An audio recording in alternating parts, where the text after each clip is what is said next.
morning. I'm Larry Steinhouse, and welcome to Money Chat Now. Money Chat Now is a politically charged stock market pre-show giving you the politics behind the biggest move in the stock market.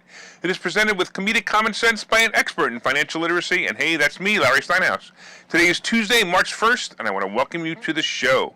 We are here live on WWDB Radio 860 AM in Philadelphia, and we are live, of course, on Facebook, Twitter, LinkedIn, and YouTube.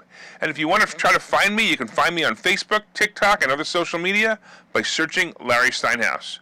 And just a reminder, if you're watching online, hit that like button, hit that share button, and don't forget to subscribe to the YouTube channel and like the Money Chat Now page on Facebook. Of course, you can also comment live during the show on YouTube and Facebook, LinkedIn, and Twitter. And please say hi so I know you're watching. Hey, Mick, thanks for watching. I totally appreciate it.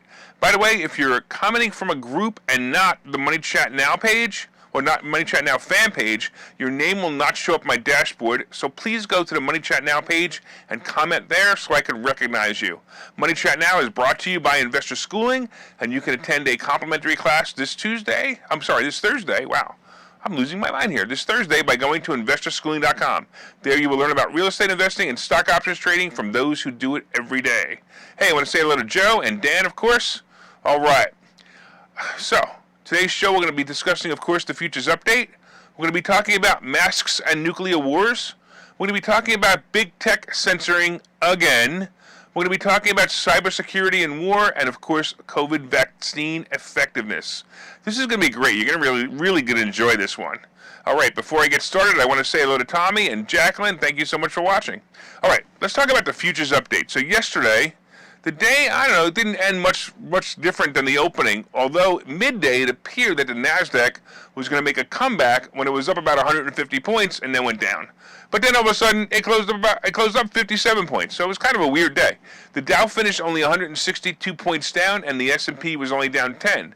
It was another wild ride, but all in all, the day wasn't horrible. The market ended up with the lowest performance since September of last year, or I should say for the month, since September last year, and the market is reacting, as you know, it's reacting to the situation in Ukraine, or is it? See, I'm not convinced that yesterday was any reaction to the war at all. The war reporting was light yesterday, and the delegates met to discuss an agreement. I believe the market is reacting to more of interest rate hikes coming in March than anything else. Along with that is the fact that it was February. I have said that February is almost always a bad month, and of course it certainly was. Defense stocks like Lockheed Martin and Northrop Grumman rose 4.5% and 5.5% respectively.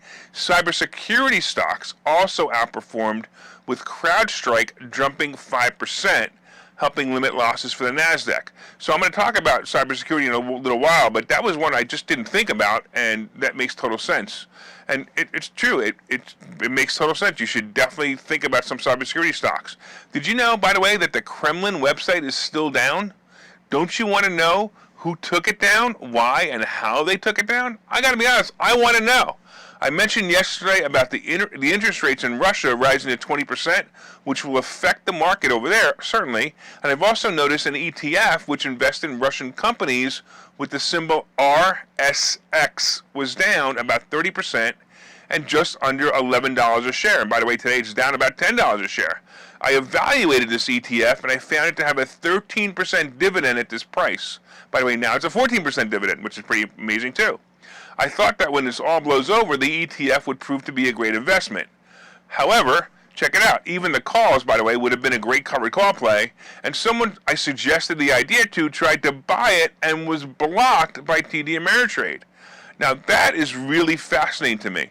You know, on the other hand, it might have just simply been because the Russian stock market was closed yesterday to avoid panic selling. But I don't think so. I have a feeling that you cannot buy Russian ETFs at this moment. Now, the Van Eck RSX fund is not a fund that, that really trades in Russia. It trades in America, but it trades on Russian stocks, and they're blocking it. The oil stocks also popped yesterday, and Oxy was above 44. Wow. What a great play that would have been. I had it at 10 last year, but I sold it at about 150% profit when it was in the mid-20s. And I'm going to tell you, look for more volatility as the market continues to gyrate with all the war info. The market right now, the Dow is down 219, the S&P is down 30, and the NASDAQ is down 103. And I don't know. It wasn't that bad earlier, so it's getting a little bit worse. Hey, real quick before I go to the next topic. Hey, Ken, thank you so much. Hey, Jose, and Dave and Michael, thank you so much. All right, let's take a listen to this because this is really, really important. In fact, I want you all to listen to this carefully because this is really, really important news that you should know. So I am so glad that we have organizations like the CDC, the World Health Organization, and FEMA. They help to prove that even the dumbest people on the planet could get degrees in science. Well, to prove my last theory, that they are just some of the dumbest people on the planet, FEMA just announced something that's very relevant to what is going on with the Europe war. They are telling us what to do in the case of a nuclear explosion. Yes, that's right. The Federal Emergency Management Agency, or FEMA, has issued updated guidance to its nuclear explosion readiness. So if you hear this sound, make sure you know what to do, and I'm going to tell you. Okay, so here you go. You ready? It includes, wait for it, tips to avoid COVID in a nuclear attack. That's right. In case a nuclear bomb goes off, and your house is destroyed, and the radiation is eating your skin as you scream in pain, FEMA suggests that you continue to be at least 6 feet apart from the other people screaming as they die. This, of course, will help spread help stop the spread of COVID. Oh yes, and make sure you wear a mask while screaming and dying, because those screams have many more droplets than simple speech. Now, if you think I'm being sarcastic, let me read the instructions directly from the FEMA website. And I quote, "A nuclear explosion may occur with or without a few minutes warning. Fallout is most dangerous in the first few hours after the detonation, when it is giving off the highest levels of radiation. It takes time for fallout to arrive back to the ground level, often more than 15 minutes for areas outside the immediate blast damage zone." Keep listening. FEMA recommends the following steps to prevent significant radiation exposure, which include, you ready? Try to maintain a distance of at least 6 feet between yourself and people who are not part of your household. And if possible, wear a mask if you're sheltering with people who are not part of your household. Yep, we have reached the pinnacles of morons running the show. But at least now we know who all the people driving around alone in their car wearing masks are. They are obviously FEMA employees. Unbelievable, right? And this is for real. No joke. Look it up. All right. Yeah. Benny says, if you hear that sound, you're probably already dead. All right.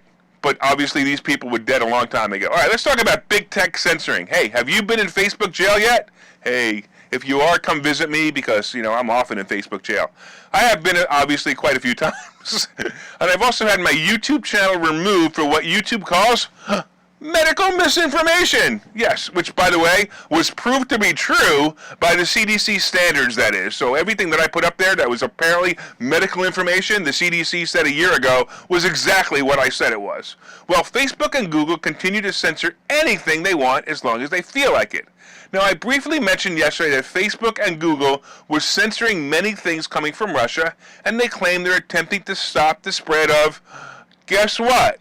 Misinformation. And demonetizing ads that run on Russia's state media accounts. Look, I can understand the thought behind these actions, and, I'm not a big fan of what Russia's doing right now. But, just like the vaccine and masks issues, the tech giants are not allowing any opposing views. That means all of our news and news feeds are not only one-sided for any topic, they, big tech that is, allows us to see or read. So they're going to determine what we're allowed to see and what we're allowed to read. This isn't even governmental. This is big tech. So we are not allowed to know directly from the Russians why they justified these actions. Now, I don't believe there's any great justification, but I at least want to understand what they're doing, and I'm trying to look it up. I'm trying to get some more knowledge. It certainly should have been avoided, obviously, all this, but I want to know more. I want to understand. So I've been trying to research this information by using Google for a week now, and there is nothing substantial on the web that I can find. All I can see is Russia bad, Ukraine good. And it may very well be the case, but I want to be able to come to the conclusion with all the information. So who does big tech think they are by not letting me decide? Oh, I remember. This is just like COVID and vaccines, where I'm just not smart enough to decide for myself. Of course, because I'm a dummy. I'm not as smart as the guys in FEMA to tell you to wear a mask when there's a nuclear explosion. Or is the bigger picture a conspiracy theory? Listen to this quote. Check this out. Although the online platforms have undertaken significant efforts to address the Russian government's unprecedented assault on the truth, they have not done enough, said in a letter shared by Estonia Prime Minister Kaja Kallas. Russia's disinformation has been tolerated on online platforms for years. They are now an accessory to the criminal war of aggression in Russian government that they're conducting against Ukraine and the free world. Now, this is what somebody, obviously, who is against Russia is saying. And again, I'm not real happy what Russia's doing. But now listen to this quote.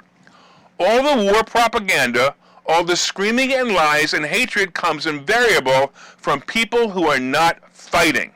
I'm going to read that one more time.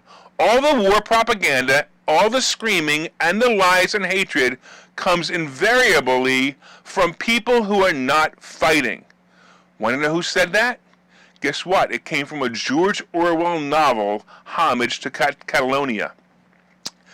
If the book 1984 had a prequel, we would be living it now. It's scary to know that we have let this prophecy come true.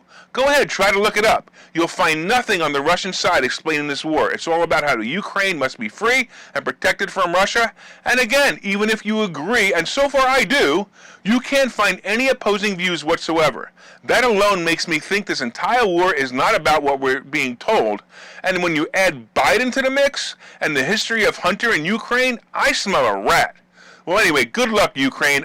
Good luck all the people in both countries as you allow yourself to be played by the rest of the world. Look, if you're a listener to this show, just think about this and let yourself wonder about what's really going on. We may never know, but if you allow yourself to think, at least you won't be part of the mind control experiments, at least not willingly anyway. Hey, we're going to take a break, and I'll talk to you in a minute. Okay, so you've thought about investing in real estate, houses, apartment buildings, properties, but don't really know where to start? Well, what if you could very easily learn how to gain strategies to use other people's money to buy and sell houses in the Philadelphia area? If you could learn and network with successful area real estate investors and how to produce monthly income on rental properties without headaches, that place is Investor Schooling. With Investor Schooling, you'll learn from two Philadelphia area rockstar real estate investors, Phil Falcone and Larry Steinhouse, about how to buy and sell properties the easy way and teach you basic and advanced techniques to help you make money in real estate. You can attend Investor Schooling in person or online visual classes 8 times a month. You can and will learn how to make money in real estate. Call for free information and get a complimentary pass to one of these classes. But don't delay, as these complimentary passes are limited. Call the number on your screen now or visit investorschooling.com. investorschooling.com.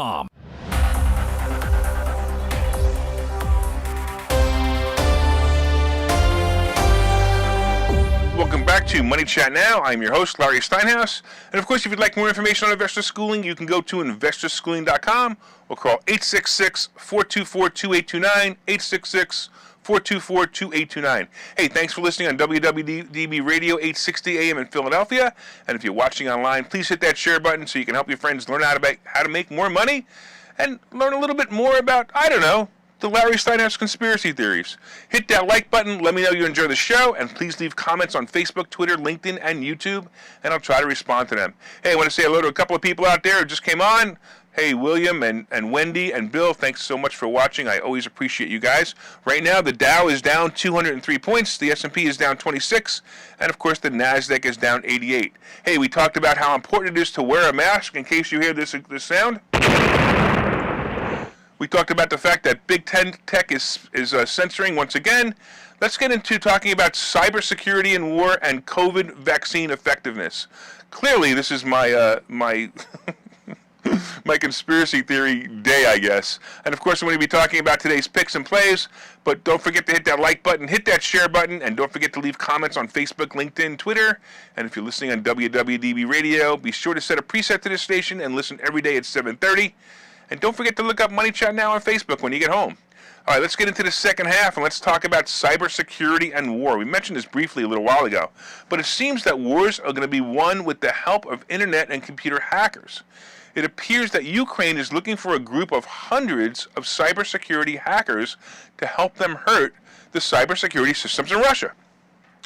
So we're seeing signs of this as we see the Kremlin website has been down for 5 days.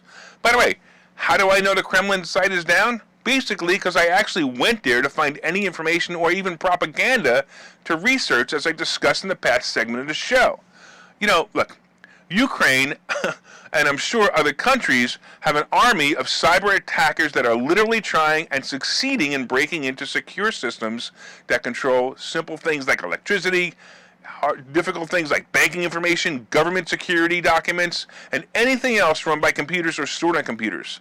22 years ago, we were all worried about what would happen when the clock struck midnight on January 1st, 2000, and now all of those worries are back as we realize that cyber armies can literally shut off your power or other utilities at their whim. These people are not necessarily employees of governments either. They're volunteers and may not be organized, at least not yet.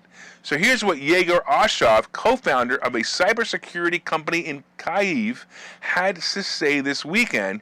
She said the volunteers will be divided into defense and offensive cyber units. The defensive unit would be employed to defend infrastructure such as power plants and water systems, and they're looking for more volunteers and looking to organize them. By the way, in 2015, in a 2015 cyber attack, widely attributed to Russian state hackers, 225,000 Ukrainians lost electricity. Oshev continued and stated that organizing this group would help Ukraine's military conduct digital espionage operations against invading Russian forces. So now we no longer need, we just need click, click, click, click, click. All right, I'm telling you something you must do now to survive a cyber attack here in the United States. Yes, make sure you have your mask in case your computer gets hacked. No, that's not what I'm talking about. So by the way, it's going to happen. It's not really a matter of if, it's a matter of when. Our grid, just like every other country's grid, will be hacked. The question won't be if, like I said, it'll be when and for how long. It may be a day, it may be a week, it may be a month, it may be a long time, but I suggest that you have a supply of non-perishable food, water, and gas. You should also have cash, silver, and ammo. Believe it or not, ammo is going to become a currency if the world goes down. Just have it. What's the difference? As they say, better to have it and not need it than to need it and not have it. By the way, I'd love to know who said that. I looked online. I tried to figure out who said it. It was attributed to a couple of people. Anyway, by the way, if you also have an electric car, make sure you also have a gas-powered car for when the electric grid is turned off as well. And for those who don't know, I'm doing this show from my underground bunker every day. So when this happens, I will still be broadcasting. Of course, you won't be able to see it or hear it, but I'll still be broadcasting. And, you know, unless, of course, Google and Facebook police come in and shut me up, that is. Anyway, so Tommy say he has generators. I agree with you, man. Good idea. All right, let's go on to the next thing. Let's talk about COVID vaccine effectiveness. Since it appears to be Conspiracy Day on Money Chat Now today, let's talk about the vaccine. Oh, by the way, YouTube, I will be quoting directly from an article from Pfizer, so don't shut me down again. Remember all those kids whose parents risked their lives by risking myocarditis? You know, to help them avoid the risk of getting a mild cold symptoms? You know, the vaccine for COVID that was all but forced into children? Yeah, you know, the one that was supposed to save lives and slow the spread? Well, according to Pfizer, hey YouTube, This information is from Pfizer about children from 5 to 12 whose parents risked the lives and health of these children, of these healthy children. It had an efficiency rate of, guess what? It had an efficiency rate of, guess what? Can you guess? Go ahead, say whatever you want. 12%. That's right. If you got your kid a vaccine, the chances of them getting COVID was only reduced by 12%. Well, of course, this study was not peer-reviewed yet, and check out this statement by unknown health official. Given rapid loss of protection against infections, these results highlight the continued importance of layered protections, including mask wearing for children to prevent infection and transmission. I wonder if those unknown health officials still have a supply of masks with teddy bears on them that they still need to sell before the country stops all the mask requirements. We'll never know, of course, because Google and Facebook won't let me research it. All right, we're going to take a break now while I get my composure. And by the way, before I go, make sure you look up Money Chat Now on YouTube and resubscribe. I need to rebuild the channel from the last time they shut me down. All right, I'll see you guys in a minute.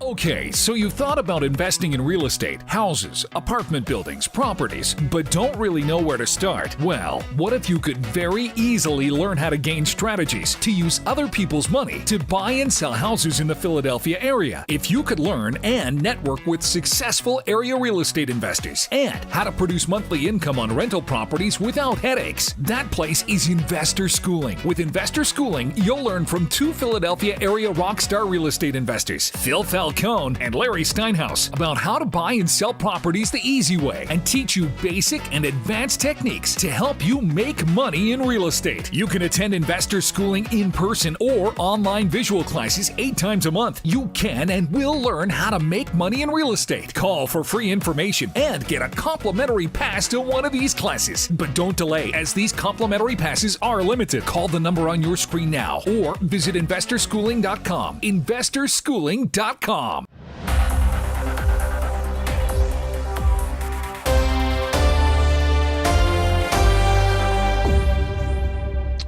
Welcome back to Money Chat Now. I'm your host, Larry Steinhouse. And if you'd like more information on investor schooling, you can go to investorschooling.com or call 866-424-2829, 866-424-2829. Hey, maybe we'll see you Thursday. I'm looking forward to it. All right, so far we've been discussing the futures update. Right now the Dow is down 265, the S&P is down 35, and the NASDAQ is down 115. We've also discussed the fact if you hear this sound, make sure you have your mask ready, because the most important thing that before you die of radiation poisoning is that you don't get COVID. We've been talking about big tech censoring, cybersecurity and war, and of course the useless vaccine. Oh my goodness, did I say that out loud? That we injected into our children. Coming up, of course, is today's picks and plays. But first, did you hit the like button yet? Did you hit that share button? Hey, let everyone know a great stocks plays are coming by sharing this information. And you could share your page or in groups that you feel will benefit from great stock plays. All right, you can also leave comments on YouTube and LinkedIn and Twitter. And if you're listening on WWDB Radio, set one of your presets to this channel and listen every day at 7:30 for all you need to know about politics behind the stock market and, of course, to get your blood pressure pumping. All right, let's get into it. Let's talk about what's going on today. All right, so the conspiracy theories are over for today, and let's get into the market. As we exit earnings season and enter what I call the dead zone, the market should start to slow down again on bargains, so there won't be that many bargains. The bargains are about from now to March 15th, so look for some good stocks that are profitable before jumping in. I still like Meta, I still like Apple, I like the airline stocks, and I like the cruise stocks. They're all going to come bouncing back. Oil stocks may have a little bit more room, but remember, these moves are going to be temporary. If you want to take advantage of it, do it with intention and caution. In other words, take profits and say thank you, right? Bank stocks are probably at the peak for a while. I'm not a fan at this time, but I believe they'll probably come off their highs and waddle down about 25% or so lower. Today we have two notable earnings. We have Target, who reported earnings before the bell, and the results are basically this. Target is up about 10% or even 12% right now trading on great earnings report, showing exactly what I expected. They fared very well through the inflation worries, and they had a great Christmas and are expecting their sales to rise this year as people go back to real life. I was in a mall yesterday, and I got to tell you that even though the mall was empty, the stores were empty, there was a lot of people there. It actually looked good for a change. So Salesforce is going to be reporting after the bell, and I really don't expect great results there. Right now, for the last time, let's take a look. The Dow is down 259, the S&P is down 35, and the NASDAQ is down 119. All right. So let's talk a little bit quickly on the crypto scene. Crypto right now, I'm telling you, it's an interesting play. If you're a miner, it may be very profitable to you as more and more people are starting to accept crypto as a mainstream method of currency. And the other reason as a miner is that the war is proving crypto's ability to get through walls that money was not able to penetrate in the past. Donations of Bitcoin and Ethereum are making it to Ukraine and Russia without any or very little interference. So that's actually pretty good. Again, if you're a miner, you're probably really liking this. Even Coinbase would be a good play right now if you want to monetize the movement of Bitcoin into Ukraine and Russia. So gold and silver, real quick, just to let you know what's going on there. They're also moving up slowly, and I expect them to be bullish in the near future. Real quick, I'm going to take a look at what gold is. So gold is actually up $22, and silver is up 29 cents. Gold is roughly 19.23, and silver is roughly 24.5, which is not bad, right? So I actually think it may be a good play. And like I said before, you want to keep some gold and silver handy in case there is a real problem, because eventually money won't be used anymore, and gold and silver may be what's left in trading, and also able to buy milk. As I always give the example, I'll be able to buy silver, take a silver coin and buy some milk for my neighbor. I just hope that I'm not lactose intolerant. Anyway, Treasury bond. So the 10-year Treasury bond is also moving down, and it's about unnoticed. So I didn't notice anybody talking about this. And it's below 1.75 this morning, and no one, like I said, is talking about it. I guess they probably have so many other things on their mind, and that's the way it is. And by the way, real quick, speaking of learning how to be free, Investor Schooling is having an event that you should know about, and you want to be there. If you go to the number 4mmw.com, 4mmw.com, we just added another great speaker who's going to be talking about getting private money. His name is Dan Zatowski. He's actually listening online. Thanks, Dan. I totally appreciate you joining that group as well. So that's on April 24th. It's a Sunday. Go to 4mmw.com. And the tickets are on sale there. The current price is $197, and I promise you that you will learn so much more money from that. And it's tax deductible, by the way. So enjoy that as well. And it's all about money and freedom. We're going to have some really cool guests, including myself. Hey, I want to make sure that you guys have an awesome time. Have an awesome time, and have a profitable day today.